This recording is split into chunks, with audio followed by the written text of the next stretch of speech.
Nearly 5 years after a previous mass shooting at Fort Hood, military families relived a similar scenario on Wednesday night. One of the 16 people shot yesterday was an Iraq War veteran from Western New York.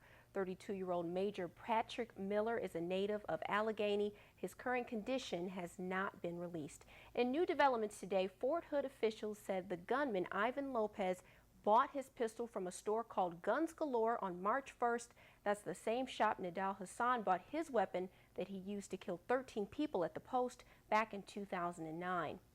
And here locally, veterans were saddened to get the news about last night's shooting. Many VFW posts are lowering their flags to half-mast in honor of the innocent lives taken.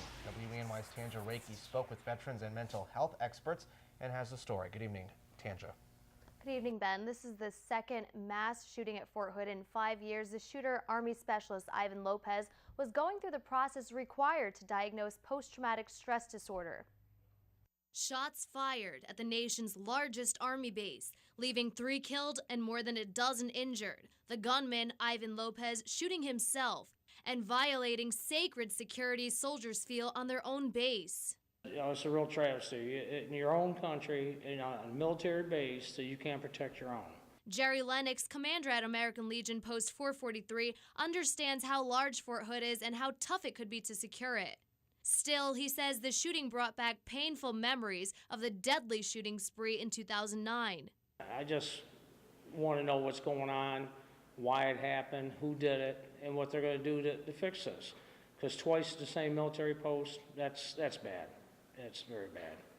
And here in the northern tier, the flag's been set at half-mast here at the Sarah VFW. Trustee and Vietnam vet Edward McDonald thinks we're starting to see signs of post-traumatic stress disorder. He thinks more needs to be done for mental health.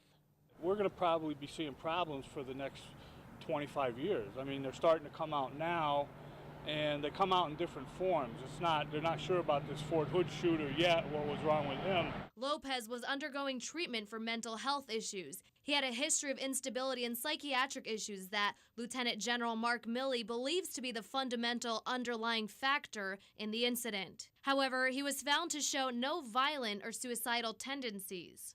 I do think at times people do fall through the cracks, and at times there is, kind of a negative stereotype or a stigma that comes along with acknowledging that there are mental health problems.